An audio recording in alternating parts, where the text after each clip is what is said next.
3, 2, 1. The LegendFire podcast is back. Yep, I did it. I bought one. But I think it reads backwards. It's so perfect. That's and adorable. Also, it doesn't hinge. But like, you know what? Oh, really? Oh. Yeah. Oh well. Okay. Oh well. It's cool. Oh well. Ladies and gentlemen, welcome to the third Love the LegendFire podcasts. This time, we're going to have a pretty interesting discussion. Not this time, it's always interesting. I mean, there's a lot of interesting things to talk about. So if you're joining us again from the past few videos, YouTube comments, and people who are watching, thanks for watching this one again. This one's going to be good. Today, I want to reintroduce myself if you didn't see the previous video. Hello. I am Matthew Birdzell. I'm a science fiction and fantasy writer. Primarily science fiction, but I have tried fantasy and I do enjoy fantasy. And with me this time for historical fiction is the admin of the LegendFire community. She's the boss. Introduce yourself.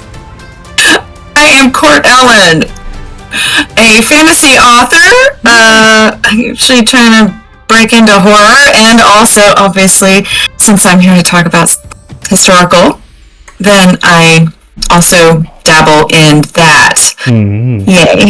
Mm-hmm. So, multi-genre, which, yes. What I'm told is, it can be tricky to break into a different genre if you're so focused on, like, fantasy, to go into something else. Yes. You gotta have a good audience you don't have to have a good... An audience helps you if, like, hey, she wrote this one. Let's also go in and check this one out too. Right. Oh yeah. It does help. Right, and that's why I think. Yeah, and I think that's why multi-genre authors will have two different pen names for each genre. Yeah. I mean, I think she's not. I think she wrote fantasy. There's one of the Halo book authors. You know about the Halo games, right? Yeah. One of the authors. She's written, I think, 6 or 7 books, and largely, they're fantastic. Nice. And she has an amazing writing style, for the most part. I really liked it. I think she has another, like, urban fantasy series that she goes by a pen name, I think. I don't remember what it is. Her Halo books go by Kelly Gay, but her urban fantasy books go by Kelly something else. And I'm like, oh. But her Twitter handle is Kelly Gay. And I'm like, I mean, either way, she is very popular in the Halo community, and she writes really cool stories. Awesome. So that's the one thing that comes to mind is that. I've read like 4 or 5 of those books. I've heard books. Okay. Very cool. So, if people in the comments, if you've written about historical fiction, tell us if you like it or what your experience is with it. But with Raveneye, she and I are going to discuss. I think hopefully a good variety of topics involving this, because I don't know much about historical fiction. I love history, I love fiction, but to combine them, I haven't really read it, and she knows a lot about it than I do. So why don't we start with, personally, toying with... Wait, I just blew that up. I did not even write that down very, very well. When you're toying with parts of history and you're trying to make them either real or tweak them so they're more creative, do you do that at all? Like, if you here's an invention that was invented in, like, the year 1840, and you kind of move it up or down a few months, do you like to do that? Or do you like to keep it, like, hardcore, this is the month that history says it was invented in? I try to keep it as hardcore as possible.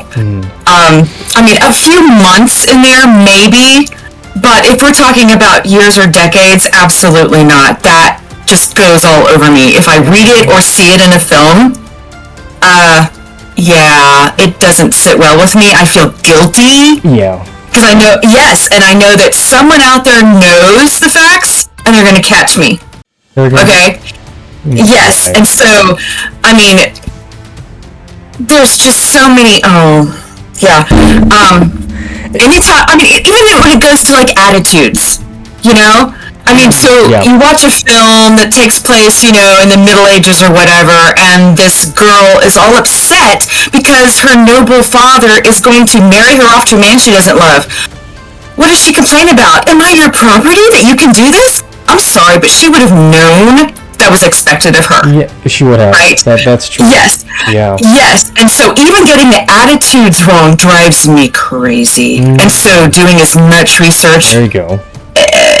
In primary sources, right? You got your secondary sources and your primary sources, right? And finding as many primary sources as you can written by people who lived in that time to find out how they thought about things, how they felt about things, and then capturing that even to that level. Otherwise, I'm like, I'm obsessive. I mean, it's like there's someone to do the research, or the script doctor, and we're referencing a movie, decided to not let that go when they're going over credits. But I think it could be like, if you're writing it as a book, the editors would point out a lot of those. I would hope so. Less just than a movie, because movies can fudge things. Yes, right, absolutely, and then get away with it. Yeah. But in a book, you're sitting there with those factoids, and it's like, how much does my reader know? Because if you're reading historical fiction, chances are you read a lot of historical fiction, which means you're a history buff, which means you know this stuff, or at least something about it, right? Right. You don't know the obscure, fun little details, and the obscure, fun little details are what make each historical book fun versus another one, and fun in a different way, Yeah, so that makes a lot of sense. You're like, and I just lost my train of thought there again. See, this is what happens when I work long weeks. Not long weeks, but like just when work is tiring. I think I have a good idea, and then I forget it. But what you said, it was that's pretty good. You want things to be accurate in a book. I mean, if you're writing historical fiction, you do have, there are very specific things you can take those liberties on, right? Characters, mainly, and the plot itself, but you want everything else to be as it was. As close as possible, Otherwise, people are going to point that out on Goodreads and on Facebook. They're going to yell at you, and your ratings are going to drop like a bomb. Yes! And you want to be trustworthy. You won't be a trustworthy author, of the genre.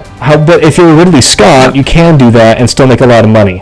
Because he did that in both Gladiator and Gladiator II. He probably still screwed with history in a number of places and still made a bunch of money off of it. The end of Gladiator 1, I hate the ending of that movie. I love the rest of it. I hate the ending of that movie. It goes all through me. It makes me cringe. There are so many things wrong historically with the end of that movie. The Colosseum fight, or when he's the Guidfield. I like the ending of that movie just as drama. No, his dying is beautiful. That's not what I'm saying. What I'm saying is, the Emperor, I'm sorry, no one would have left the Emperor dead on the sands and picked up the slave and walked off with him. No, absolutely not. A woman comes along, even if she's the Emperor's sister and has influence, she's speaking in a public place. Not gonna happen. Okay. I didn't know that either. And little boy, her little son, her little son is now the Emperor. He's doomed, because there wasn't an emperor named that after Commodus, so guess what? He either gets killed, or he's sent away in exile or something, because somebody comes along and, that little boy's doomed, And there's so many things wrong with this scene, it just drives me crazy. I think, I can understand that. I think I wonder what goes through Ridley Scott's head on that subject of, I'm going to take the history, the setting, that's going to be the canvas, but I'm going to mess with it in a way that I like it, that makes money. It makes a theme. It makes a theme, and I don't care what people think. I'm going to do it anyways, because that's what Ridley Scott does. I heard he did the same thing in Napoleon. I didn't watch Napoleon, but I heard that it was okay. I just glided was intense. That was intense. Napoleon was the entire career of Napoleon in 3 hours, which to me was like, no. That's the one you make a series out of. a 3-part movie series and blow it out of the water because it was epic. It could have been even more epic if they had done that. But for some reason, he decided to not do that. But that was his choice. That was his choice. Yeah. So I guess to wrap up that question, you like to keep things as pinpoint precise as you can. It is historical fiction. So you don't make up any you don't make up building materials, or you don't make up foods or what I have No. You keep it as it was. Yes, I will look for contemporary recipe books of the time. If that existed. Yeah. I will go to huge lengths to find as many details. Books on fashion, books on traveling. What was the name of the carriage that they would have taken from A to B? There were several to choose from. Well, which one? Yeah. Was had 2 people versus 4 people. That would fit in it. Some carriages were probably 2-person carriages because in the back they were hauling hay. Or they were hauling something else. Whereas you have the big carriages, the big ones for nobility or for kings to have 4 seats and a cover on the back. So there were different ones. Yeah. Oh yeah. That's kind of a segue into another question. Is if you knew enough history on the time period you were writing in, would you jump right into outlining? Or would you do some preliminary research? If you were to tell people about this, what would you advise? And what do you do? If you are extremely knowledgeable in something, I would think that yes, go ahead and outline. And in the middle of writing, you're going to come up against those little obscure factoids that, what does my character need in this moment? What are they doing in this tea shop? What are they ordering? Where's the tea come from? And so then you take a moment to go onto Wikipedia. That's where you start. You don't end there. And find your factoid and then proceed, But because I took a year off to research a topic, right? From writing anything. I read research books for a year, okay? Wow. So that I could feel knowledgeable, right? That's what it takes. I think that's extreme. I'm so extreme. Anyway, and so when I felt knowledgeable to begin writing, I had all of this arsenal of information to go with, but still, I would come to a point in a scene where I was like, oh, wait a minute. I need to answer this question. I would fly off to the internet real quick and hopefully not get sucked into the research hole, right? Yeah. Lose all my writing time just looking up this one tiny little factoid that I need, but usually I could find it within 10 minutes and then get back on to, the scene writing. And so, there's always something you're going to come up with. There's always something you're going to have to do. So, if people are writing historical fiction, then if you're watching the lesson is, if you know enough about it, then find a spot to take off from. But it's wiser to do a little bit of preparation work, a little bit of outline. So you kind of know. Yeah. Maybe I didn't want to start here after all. Let's move 6 months late or earlier, and let's start there because this historical event was happening with these characters, and that's a great hooking point for the first chapter. And then you can take off. Sure. So that makes sense. Let's see. If I was to write something like this, I would probably do something medieval because medieval stuff is popular. Yeah. Industrial Revolution, England, I would say, or America. One of those. Heck, even Germany. And then World War One. World War II that's another one of my topics. Is World War II fiction it's so overdone. It's so overdone. That's coming up later on. Or a very fascinating history. I love that history, but it's so over commercialized. And then, or maybe something like ancient China, something obscure that I don't know about. Exactly. It's kind of a cliche to pick something from Europe, whereas you go to Asia or Japan or China, they got some pretty cool things back there too. Shogun. Find it. Oh my gosh. They got far more history than Europe does. They got Well, I actually don't know that for sure. They have a lot of history. Yes, they do. If you had to pick a historical fiction period you haven't actually written in, what would you choose? Haven't written in. Or like top 3. Okay. Top 3. Let's see. If I was going to write something that I haven't written about before, I would choose Celtic Ireland. Ooh. I would choose Neolithic Northern France. Ooh. With the stone, erecting all the stone columns and things. Okay. Yeah, the megaliths. And I like those ideas a lot. Yeah, let me just go with those 2 because I don't want to bog things down.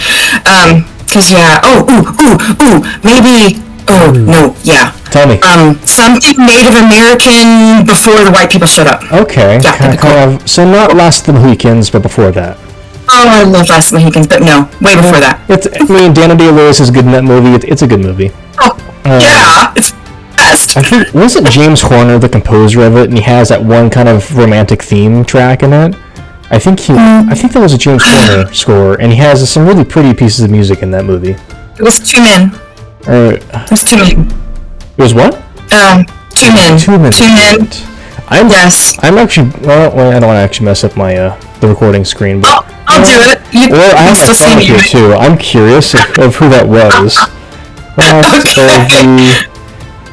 You're gonna do it.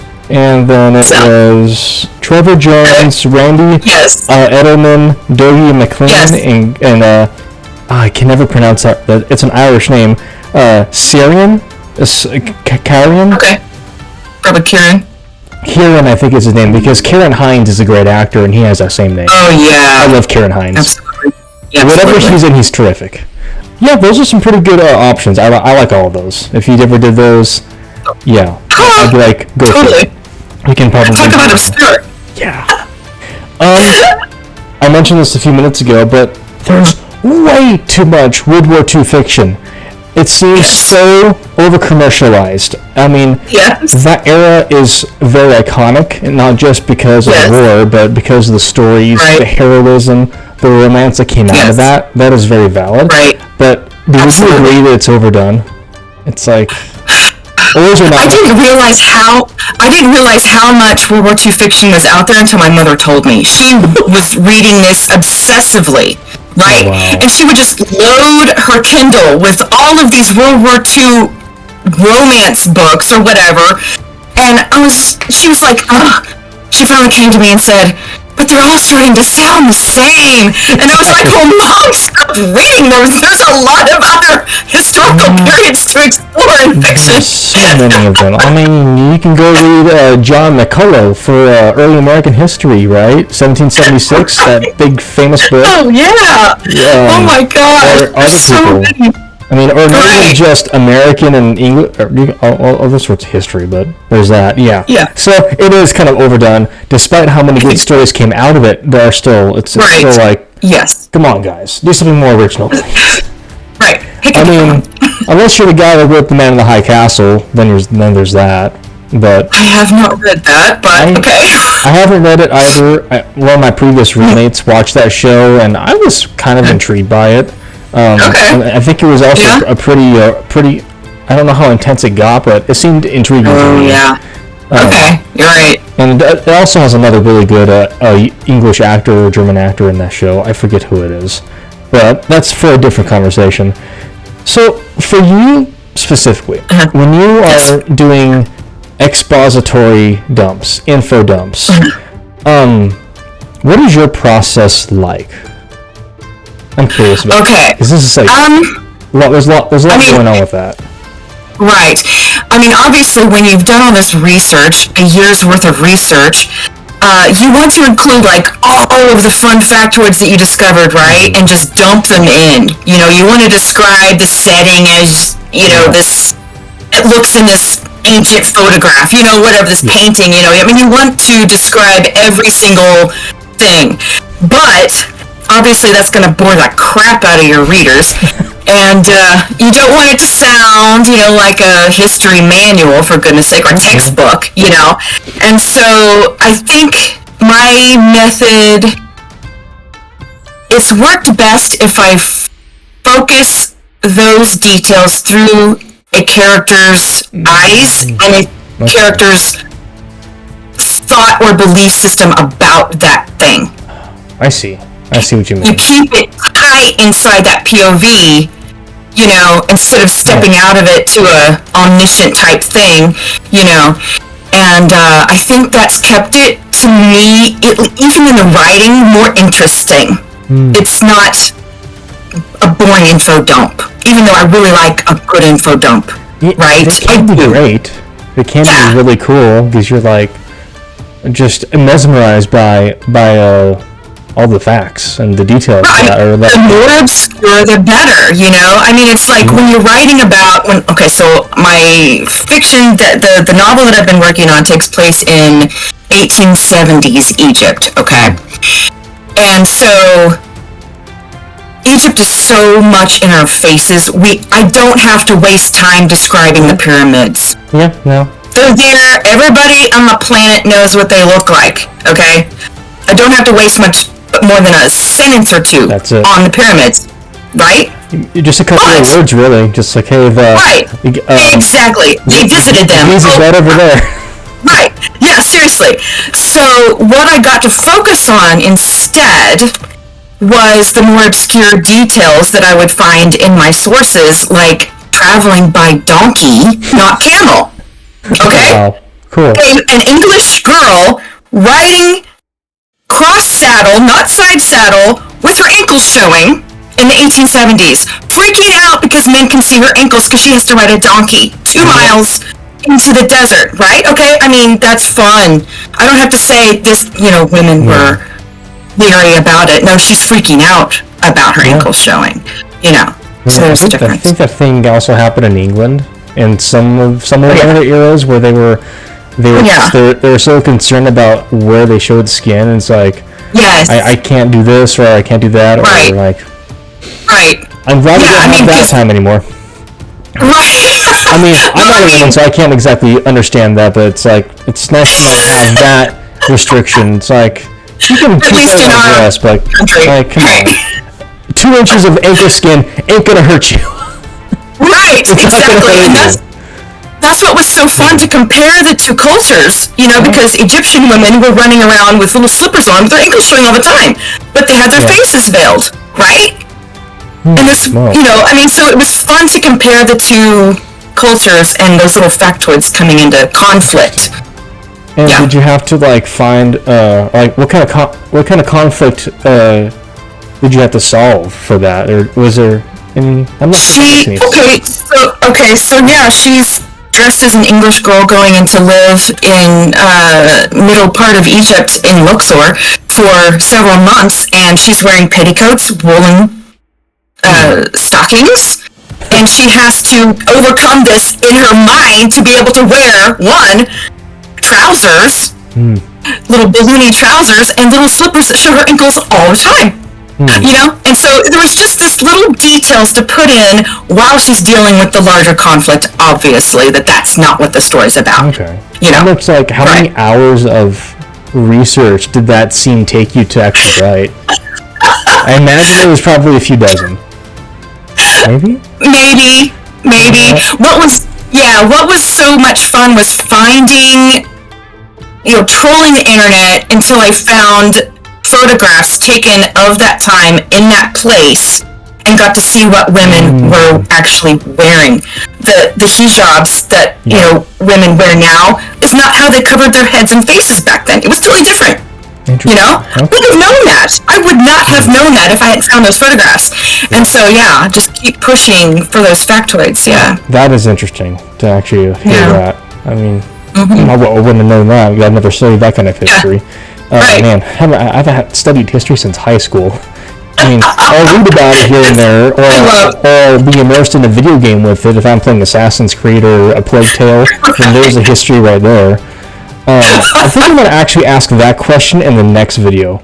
So I want to keep this a bit more, try to also kind of keep more on asking you stuff, not about other things.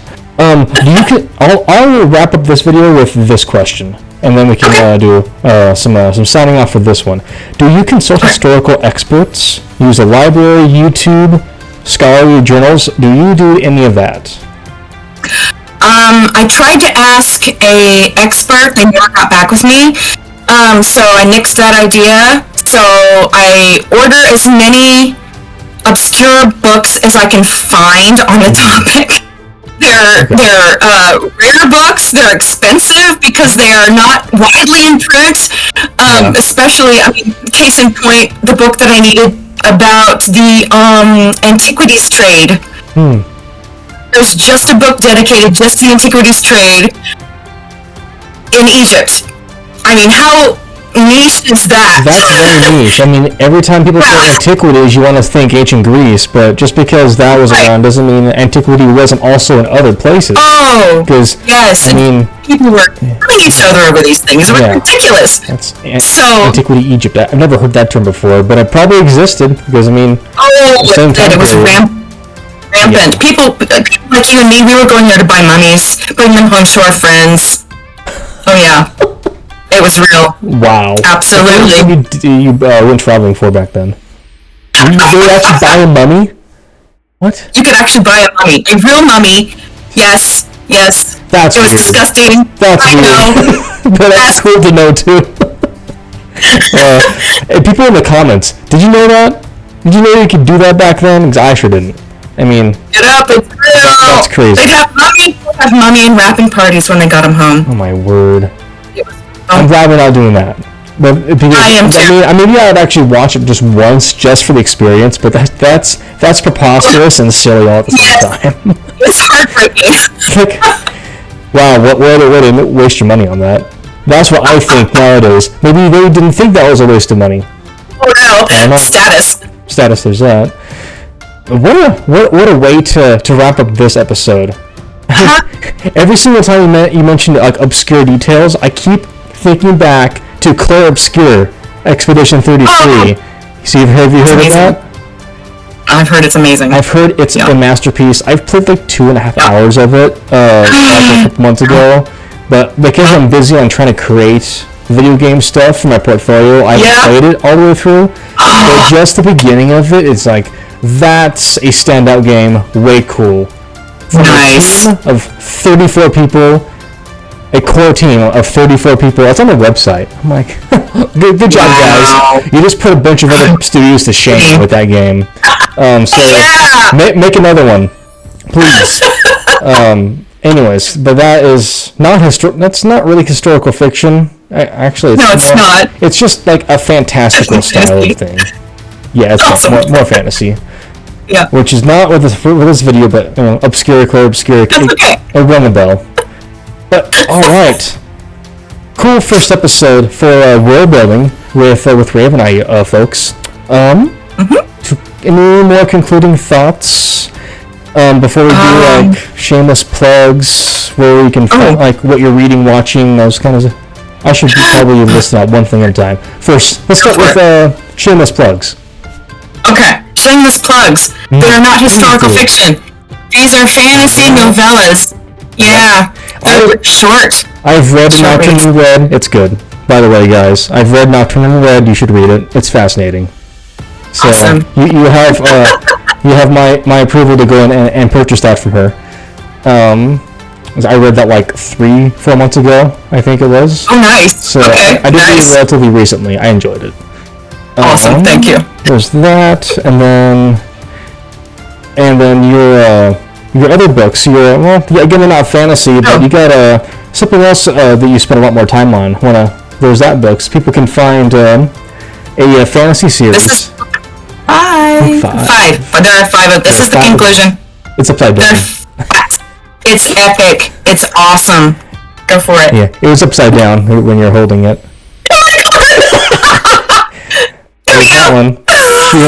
She's a fantasy author, so if you want to go and check out an indie fantasy series, there's that for you.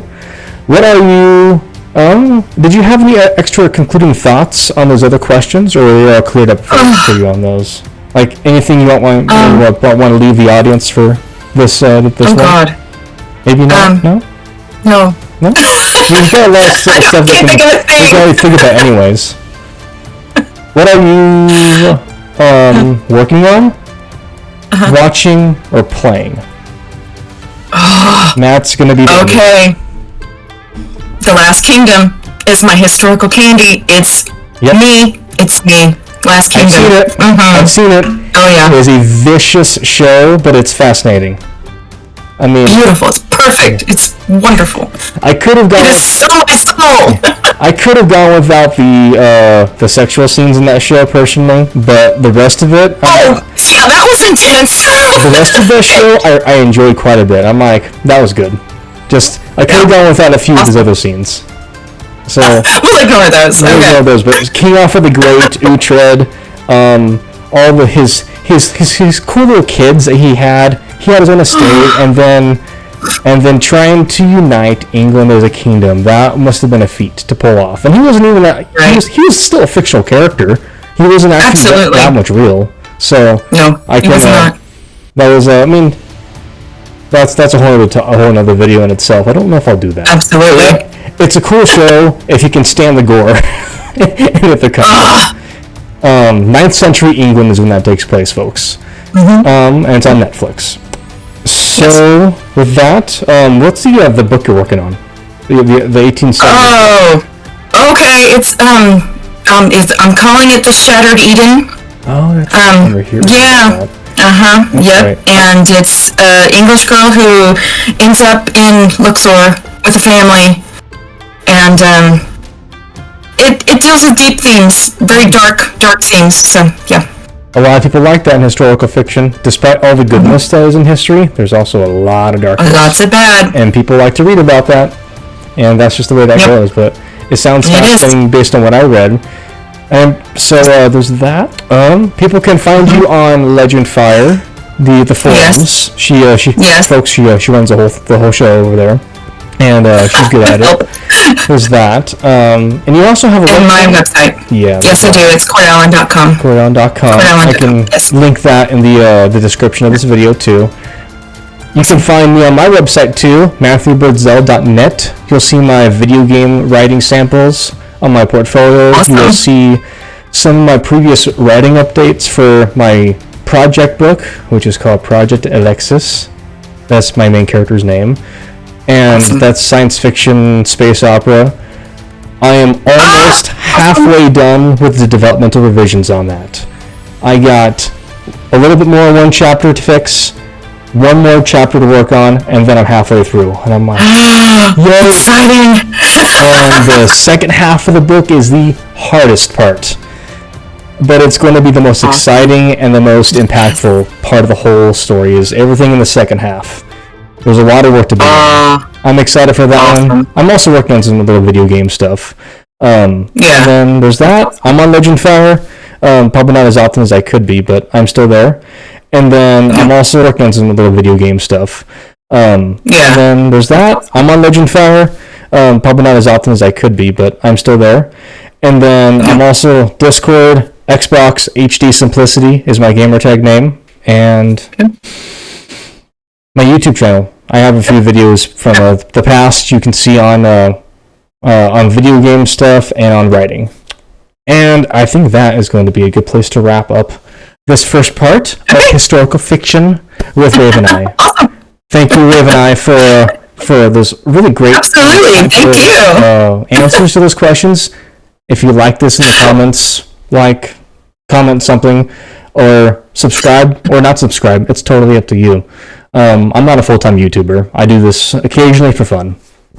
And to learn something really interesting from people who do stuff that I don't do, or not yet. Thank you for watching, guys. Have a good one, and we'll see you on part 2. Bye!